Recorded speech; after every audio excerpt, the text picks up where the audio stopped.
Step into value zone hyper mart Patancheru. నమస్తే రమ్మగారు. నమస్తే జయ. రమ్మగారు, ఇంటికి ఎవరైనా ఆడపిల్లలు కానీ లేకపోతే ముత్తైదువులు కానీ వచ్చి వెళ్ళిపోతున్నప్పుడు బొట్టు ఖచ్చితంగా పెట్టాలా? పెట్టకపోతే అదేమన్నా అంటే తప్పు కింద పరిగణించబడుతుందా? అంటే అనాదిగా మనకు తెలిసింది జయ, ఇవి పురాతనమైన పద్ధతులు. లక్ష్మీదేవి ఏ స్వరూపంలో ఉంటుందో తెలియదు మనకి. లక్ష్మిని గౌరవించాలి. లక్ష్మి అంటే ధనం అని కాదు, సమస్తమైన సమృద్ధి లక్ష్మీ స్వరూపమే. చదువుకుంటున్నాం, మనకు పుస్తకాలు లక్ష్మీ స్వరూపం. అవును, మరిన్ని పుస్తకాలు, మన పెన్నులు, మన పెన్సిళ్ళు, అదంతా లక్ష్మి సమృద్ధి. లక్ష్మి అంటే సమృద్ధి. మనకి ఒకటి కావాల్సి వస్తే దానికంటే ఎక్కువ ఉండేదంతా సమృద్ధే కదా. ఆరోగ్యం అంతే, ఐశ్వర్యం అంతే, ఇల్లంతే, వాకిళ్ళ సమస్తమైనవి బట్టలతో సహా ప్రతిదీ సమృద్ధి. ఈ సమృద్ధిని ఇచ్చేటువంటి ఆ శక్తి ఏ స్వరూపంలో గోచరిస్తుందో మనకి కనపడదు, మనకు తెలీదు. అది తెలియదు కాబట్టి మన ఇంటికి వచ్చిన లక్ష్మికి స్త్రీ స్వరూపం ఉంటుందని అనాదిగా మనం నమ్ముతున్నాం. అవును అవును. ఆమె శ్రీదేవి స్త్రీదేవత. పురుష రూపంలో కూడా రావచ్చు పురుష రూపంలో కూడా. అందుకని దానికి మనకు అతిథి దేవో భవ అని, వచ్చిన అతిథికి తాగడానికి మంచినీళ్ళు ఇవ్వండి, కాస్త మజ్జిగ ఇవ్వండి, కాస్త అలసిపోయేస్తే కాస్త తీర్చి కూర్చొని అయినా చల్లగా ఉండు, ఏదైనా ఒక ముద్ద అన్నం తిను అని మాట్లాడాలి. ఇవన్నీ మనకు ముందు నుంచి అలవర్చారు. మగవాళ్ళు విష్ణు స్వరూపాలు, స్త్రీలు లక్ష్మీ స్వరూపాలు అని కూడా మనకి అలవాటు చేశారు. ఇప్పుడు ఇవి వచ్చిన వాళ్ళు ఆడపిల్లలు కానీ తర్వాత స్త్రీలు ఎవరైనా ముత్తైదులు కానీ వస్తే గౌరవించడం, వాళ్ళని ఎట్లా బొట్టు ఉంచటం, గౌరవించటం అంతే కదా. అవును, బొట్టు ఉంచి ఏదైనా ఓ పండో, ఓ పువ్వో, రవికల బట్టో, ఓపిక ఉంటే ఇంకా ఏమిటో అవన్నీ మన దగ్గర లేవు. అయినా సరే ఏవో అరటిపళ్ళు ఏవో ఉంటాయా, 2 ఖర్జూర పళ్ళైనా ఏదైనా ఒకటి గౌరవించి పంపించడం మన విధానం. ఇలా గౌరవించబడిన స్త్రీ వల్ల మనకి లక్ష్మి కలిసి రావచ్చు. ఆమె యందున్న లక్ష్మి గౌరవింపబడి మన యందు ఉండాలని భావించవచ్చు. రెండోది, స్త్రీలకి బొట్టు పెట్టడం అది ఏంటంటే దీంట్లో ఒక చిన్న మార్మికమైన ఒక వ్యవహారం ఉంటుంది. ఇప్పుడు ఎవరో మన ఇంటికి వచ్చారు, వాళ్ళకి మన పట్ల ఎలాంటి ఇబ్బంది, అనాదర భావం కలిగిన, లేకపోతే ఈర్ష్యాసూయలు పుట్టిన ఏదో ఒక భావం కలుగుతుంది కదా. అదొక తీవ్రమైన భావం అనుకో, దాని దృష్టిపాతం మన మీద ఉండకూడదు. ఓహోహో. అందుకని ఈ నుదుటన ఉండే ఆజ్ఞాచక్రాన్ని చల్లబరుస్తాం మనం బొట్టు పెట్టి. అది వాళ్ళ దృష్టి పాజిటివ్గా మన మీద ఉంటుంది. అది పాజిటివ్గా మార్చటం ఒకటి గౌరవించటం అయితే, రెండోది వాళ్ళ యొక్క ఉద్దేశాలలో మన మీద ఎటువంటి ఆగ్రహమో, ఆవేశమో, కష్టమో, నిష్ఠూరమో, విసుగుదలో, ఏదైనా అయిష్టమో, లేకపోతే ఒక ఈర్ష్యో, ఒక తీవ్రమైన భావం కలిగితే ఆ తీవ్ర భావాన్ని చల్లబరచటం.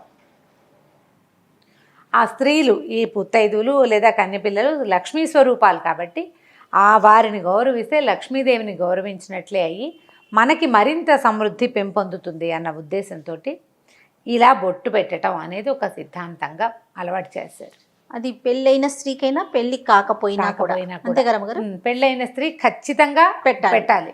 వాళ్ళతో పాటు ఆవిడ చేతిలో చంటి పిల్ల, ఏడాది పిల్ల బుడ్డదానికి కూడా బొట్టు పెట్టాలి. ఆడపిల్లకి బొట్టు పెట్టాలి తప్పకుండా. ముత్తైదు పూర్తిగా గౌరీ స్వరూపం, బాలగౌరి చిన్నపిల్ల అయితే.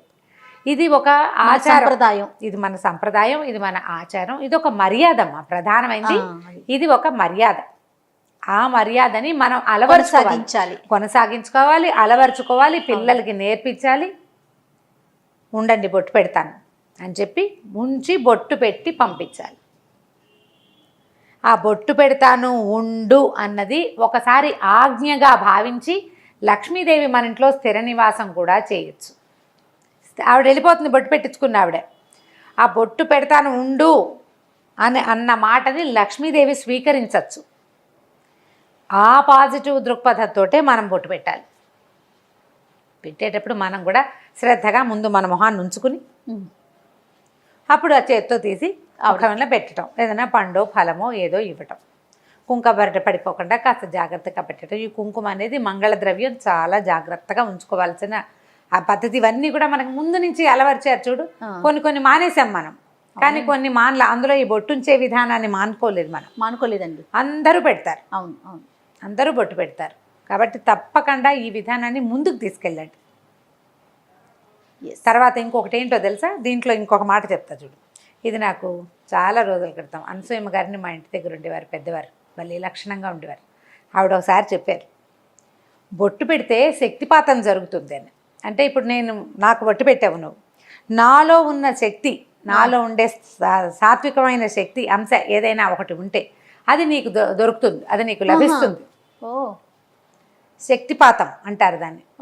కొంచెంమంది మహానుభావులు, చాలా పెద్దవాళ్ళు, స్త్రీలు, చాలా పెద్ద ముత్తైదువులు వాళ్ళు వస్తే వాళ్ళ యొక్క 5వ తనము, వాళ్ళ యొక్క ఐశ్వర్యము, ఎక్కువ సంతానాభివృద్ధి ఉండటము, వంశాభివృద్ధి జరిగే లక్షణము, భగవంతుని యందు ఆకర్షితులయ్యే పద్ధతో, ఇతరుల పట్ల ప్రేమగా ఉండే ఒక మనస్తత్వం, ఒక సాత్వికమైన శక్తి మనకి లభిస్తుంది.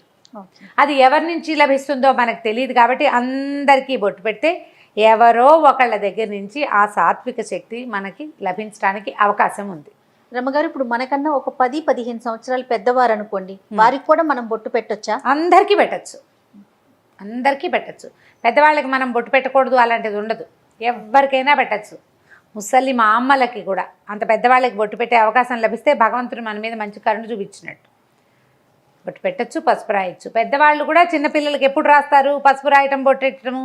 ఏదైనా వాళ్ళు నోవు చేసుకున్నారనుకో, ఓ 50 ఏళ్ళ ఆవిడ నోవు చేసుకుంది అనుకో, ఆ నోవుకి తాంబూలం తీసుకోవడానికి చిన్నపిల్ల, 16 ఏళ్ళ పిల్ల, కొత్తగా పెళ్ళైన పిల్ల వచ్చిందనుకో, 18 ఏళ్ళ పిల్ల, ఆ పిల్లకి పసుపు రాసి బొట్టు పెట్టి దాని కాళ్ళకి దండం కూడా పెట్టచ్చు. లక్ష్మీ స్వరూపంగా, సాక్షాత్ గౌరీ స్వరూపం లేదా సాక్షాత్ లక్ష్మీ స్వరూపంగా భావించి బాలకి కూడా, చంటి పిల్లకి కూడా, 2 ఏళ్ల చంటి పిల్లకి కూడా దండం పెట్టచ్చు.